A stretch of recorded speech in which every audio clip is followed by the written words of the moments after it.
Hello aspirants. इस video में हम बात करेंगे कि 2023 का जो प्रीलिम्स था,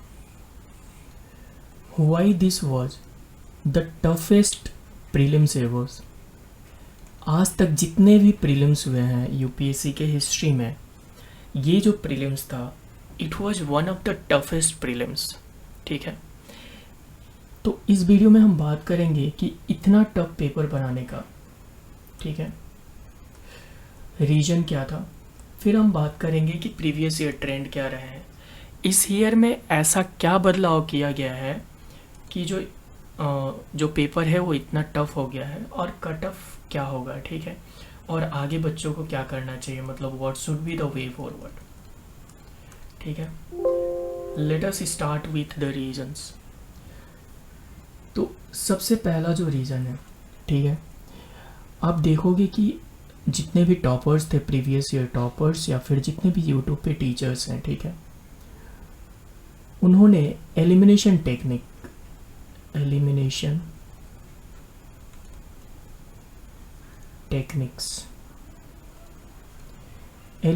टेक्निक्स का भंडार निकाल दिया था। ठीक है, इतने सारे एलिमिनेशन टेक्निक्स जिससे आप यूपीएससी प्रीलिम्स पेपर को बिना पढ़े बिना लिखे, अगर आप कुछ नहीं भी जानते हो ना तब भी कर सकते हो। रूल्स लाइक कि अगर ऑल है तो एक्सट्रीम है, इसको नेगेटिव मानते हैं, सम है तो ये करेक्ट होने के चांसेस इसके बढ़ जाते हैं, कैन है कहीं पे तो करेक्ट होने के चांसेस बढ़ जाते हैं। इन सब के लिए आपको बिल्कुल भी पढ़ने की ज़रूरत नहीं होती। तो ऐसे एलिमिनेशन टेक्निक्स यूपीएससी पेपर को काफ़ी आसान बनाते हैं, और ऐसे टेक्निक्स बहुत सारे आ गए थे मार्केट में। ठीक है, दूसरी बात, यूपी जो वर्ल्ड रैंकिंग आती है, world ranking of toughest examinations, उसमें यूपीएससी हमेशा सेकेंड रैंक पे रहती थी। ठीक है, इंडिया से जो टफेस्ट एग्जामिनेशन होता था वो हमेशा यूपीएससी होता था। पर अगर आप 2023 की रैंकिंग देखोगे, और मेरे ख्याल से 2022 की भी, तो उसमें आईआईटी सेकेंड रैंक पे है और यूपीएससी थर्ड रैंक पे है। ठीक है, इन सब से होता क्या है कि यूपीएससी का जो स्टेटस है ना, एलिमिनेशन टेक्निक से अगर कोई भी पेपर सॉल्व कर ले जाता है तो यूपीएससी टफ किसी को लगेगा ही नहीं, यानी कि यूपीएससी अपना वो स्टेटस खो देगी, status of being one of the toughest exam in the world, right. तो इसलिए यूपीएससी ने ऐसा पैटर्न सेट किया है। और एलिमिनेशन टेक्निक का क्योंकि इतना भंडार आ चुका था, पूरा यूट्यूब भरा हुआ है एलिमिनेशन टेक्निक से। इवन मैंने भी एक एलिमिनेशन टेक्निक की वीडियो बनाई है। क्यों बनाई है? क्योंकि ये टेक्निक्स काम करते थे, इन टेक्निक्स के बेसिस पे लोग सिलेक्शन ले जाते हैं। ठीक है, तो इन वजह के कारण यूपीएससी ने अपना पैटर्न चेंज किया है, और थोड़ा बहुत चेंज नहीं किया है, ड्रास्टिक चेंज किया है। ऑलमोस्ट 75% ऑफ द पेपर को चेंज कर दिया है। ठीक है, अब बात कर लेते हैं कि प्रीवियस ईयर ट्रेंड्स क्या रहे हैं। ठीक है, तो प्रीवियस ईयर ट्रेंड्स में अगर एक कैंडिडेट का बेसिक क्लियर है, कॉन्सेप्चुअल क्लैरिटी है, और एग्ज़ाम हॉल में प्रेजेंस ऑफ माइंड है, यानी कि बेसिक कॉन्सेप्ट और कॉन्सेप्चुअल क्लैरिटी के बेसिस पे वो ऐसे भी सवालों का आंसर दे जाता है जिसमें कॉमन सेंस की ज़रूरत हो। Common sense plus knowledge, knowledge किसकी? बेसिक प्लस कॉन्सेप्चुअल क्लैरिटी की। तो इससे एक एस्पिरेंट को प्रीलिम्स में सक्सेस मिल जाती थी। ये था ट्रेंड। जो इजी क्वेश्चंस रहते थे वो 20 to 30 रहते थे, मॉडरेट लेवल के क्वेश्चन 30 to 40, और एक्सट्रीमली डिफ़िकल्ट क्वेश्चन जो होते थे वो सिर्फ 15 to 20 रहते थे।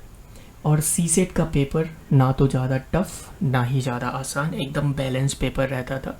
अगर आपको बेसिक मैथ्स आती है, ठीक है, और आपने प्रीवियस ईयर के क्वेश्चन सॉल्व किए हैं, तो आप आसानी से इस पेपर को क्वालिफाई कर सकते हैं। बट इस साल ऐसा क्या हुआ है? इस साल 65% क्वेश्चन, यानी कि 65 क्वेश्चंस ऐसे थे जिनका जो ऑप्शन था वो ये डिमांड करता है कि अगर 4 ऑप्शन दिए हैं, ऑप्शन 1, 2, 3 एंड 4, तो आपको चारों के बारे में पता होना चाहिए। यानी कि कोई टॉपिक से अगर सवाल पूछा जा रहा है, जैसे कि फॉर एग्जांपल प्रेसिडेंट से पूछा था, प्रेसिडेंट के इलेक्शन से, तो प्रेसिडेंट इलेक्शन में 100% नॉलेज होना चाहिए आपको। अब इसमें प्रॉब्लम क्या है कि 100% नॉलेज ऐसी कोई बेसिक बुक नहीं है, ऐसी कोई कोचिंग इंस्टीट्यूशन नहीं है जिसके नोट्स में होती है, ठीक है। 100% हर चीज़ का जानना ह्यूमनली पॉसिबल ही नहीं है। हर एक इंसान हर चीज़ नहीं जान सकता है, ठीक है। तो ये सबसे बड़ी प्रॉब्लम थी, ठीक है। डिफ़िकल्ट क्वेश्चंस अगर देखोगे आप, तो डिफ़िकल्ट क्वेश्चंस 50 to 60 थे। इनमें कुछ क्वेश्चंस तो अपने आप में डिफ़िकल्ट थे, और कुछ क्वेश्चंस डिफ़िकल्ट इसलिए थे क्योंकि उनके ऑप्शंस ऐसे थे, ठीक है। सी सेट का अगर आप देखोगे, तो सी सेट का जो कॉन्सेप्ट है ये 10th बेसिस से ही लिया गया है। जो कॉन्सेप्ट है वो 10th से ही लिया गया है, बट इस कॉन्सेप्ट से जो क्वेश्चन पूछे गए हैं, इतने हाई लेवल के क्वेश्चन पूछे गए हैं जो एसएससी वगैरह में भी नहीं पूछे जाते। उसके लिए आपकी थिंकिंग एबिलिटी बहुत हाई होनी चाहिए, ठीक है। इस वजह से सी सेट का पेपर एक्सट्रीमली डिफ़िकल्ट हो जाता है। इसमें जो मैथ का वेटेज था वो भी बहुत ज़्यादा था, और रीजनिंग का वेटेज रिलेटिवली कम था, ठीक है। और इस पेपर में और एक ख़ास बात थी कि ये पेपर फैक्चुअल क्वेश्चन पे बेस्ड था। यानी कि जैसे कि बहुत सारे इंटरनेशनल रिलेशन से भी क्वेश्चंस आए थे कि कौन से देश में, कॉन्गो बेसिन में कौन सा देश लाई करता है, फैक्चुअल क्वेश्चन। फिर उसके बाद माली, चाद वगैरह न्यूज़ में क्यों थे, फैक्चुअल क्वेश्चन। तो आप जितने सारे देखोगे, मतलब मोस्ट ऑफ द क्वेश्चन यहाँ फैक्ट बेस्ड थे, और यही ट्रेंड पिछले क्वेश्चंस पे है, या फिर पिछले ईयर्स में, पिछले सालों में नहीं देखा गया था। पिछले सालों में जो कॉन्सेप्चुअल क्वेश्चन थे उसकी वेटेज ज़्यादा थी, ठीक है। आगे बढ़ते हैं। अब बात कर लेते हैं कट ऑफ की। देखिए, कट ऑफ मेरे हिसाब से समवेयर बिटवीन 70 to 80 जाएगा फॉर जनरल,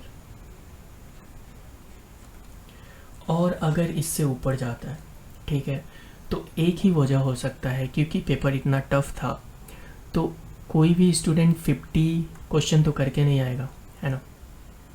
कोई भी अगर गया है एग्जामिनेशन हॉल में तो उसे पता है कि मुझे 70 to 80 क्वेश्चन कंपल्सरीली पास होने के लिए करने हैं। अगर मैं इतना नहीं करता तो चांसेस बहुत कम है कि सिलेक्शन हो पाएगा। तो अगर किसी ने, मान लीजिए किसी ने 40, किसी ने 30, और उसके बाद इतने क्वेश्चंस उन्हें आते थे, मतलब थोड़े बहुत भी हो, उसके बाद उन्होंने इंटेलिजेंट गेसिंग की या फिर यूं ही नॉर्मल गेस कर दिया, नॉर्मल तुक्का लगा दिया, तो इस तुक्के की वजह से हो सकता है कंपटीशन बढ़ जाए।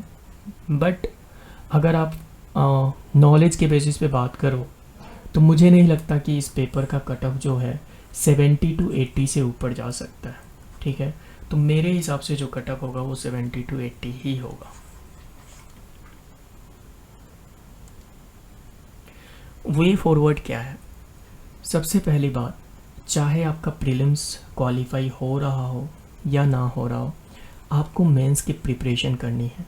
क्योंकि ये जो टाइम होता है ना, मई टू दिसंबर, ठीक है, क्योंकि अगले साल जब जनवरी आ जाएगा तो फिर से आपका ओरिएंटेशन क्या हो गया जाएगा, प्रीलिम्स। आपका मेन फोकस कहाँ चला जाएगा, प्रीलिम्स की तरफ, ठीक है।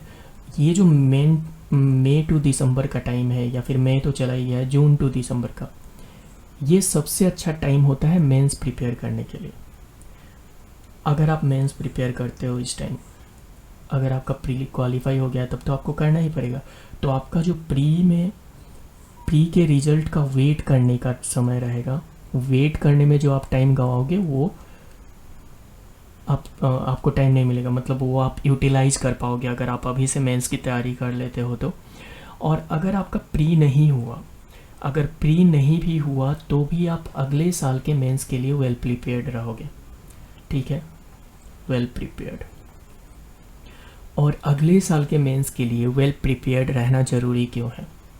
क्योंकि मान लीजिए आप अगले साल प्री में जुलाई में अपियर होते हो, जून में अपियर होते हो और मई में अपियर होते हो, ठीक है, जब भी पेपर है आप प्री क्वालिफाई कर जाते हो, मेंस की तैयारी करने बैठते हो, बट आपको पता चलता है कि मेंस आपका तैयार ही नहीं है, ठीक है। 3 महीने आप लगाते हो मेंस की तैयारी करने में, और मेंस आप मतलब क्योंकि आपका मेंस रेडी नहीं था पहले से, तो आप मेंस क्वालिफाई नहीं कर पाते हो, ठीक है। अगर आप मेंस क्वालिफाई नहीं कर पाते हो या फिर जैसे तैसे मेंस क्वालिफाई कर जाते हो तो आपका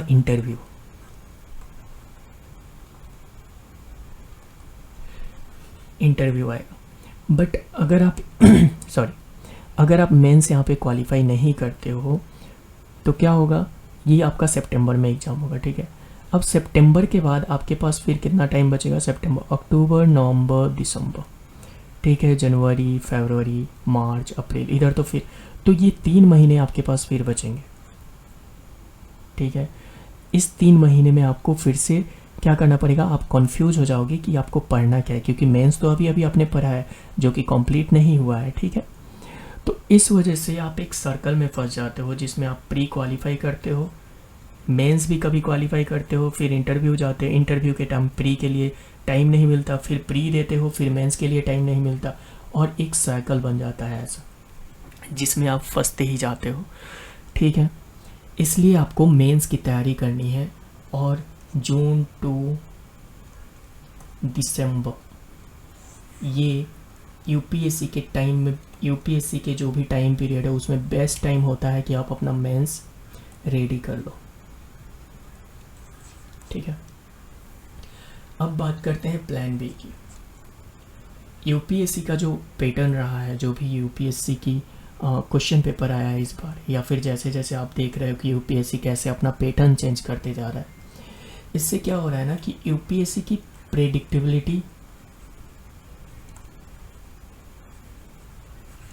घट रही है। यूपीएससी धीरे धीरे अनप्रेडिक्टेबल होते जा रहा है, और अगर अनप्रेडिक्टेबल हो रहा है तो कोई भी श्योरिटी के साथ ये नहीं कह सकता कि मैं प्रीलिम्स क्वालिफाई कर लूँगा,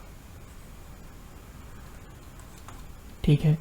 कोई भी ये गारंटी दे के नहीं कह सकता कि मैं प्रीलिम्स क्वालिफाई कर लूँगा। यानी कि प्रीलिम्स क्वालिफाई करना और यूपीएससी क्वालिफाई करना अब एक लक फैक्टर पे डिपेंड करता है।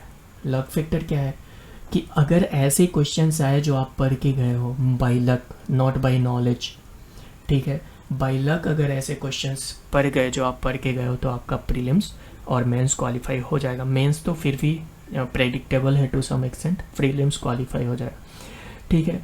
इस वजह से इसकी अनप्रेडिक्टेबिलिटी जो है वो बढ़ रही है। तो आपको इसके साथ क्या करना है प्लान बी में, पहले मैं इरेज कर लो ये सब, वेट,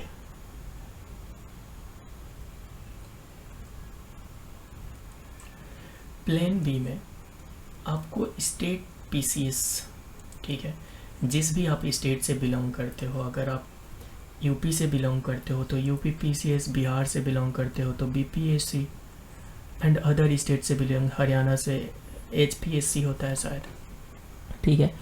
तो जिस भी स्टेट से बिलोंग करते हो और उसके जो पड़ोस में स्टेट है ना, एक दो वैसे भी एग्ज़ाम टारगेट करते चलो, इसका फ़ायदा बहुत होने वाला। जो स्टेट पीसीएस है और जो यूपीएससी है उनका सिलेबस लगभग सेम होता है, ठीक है।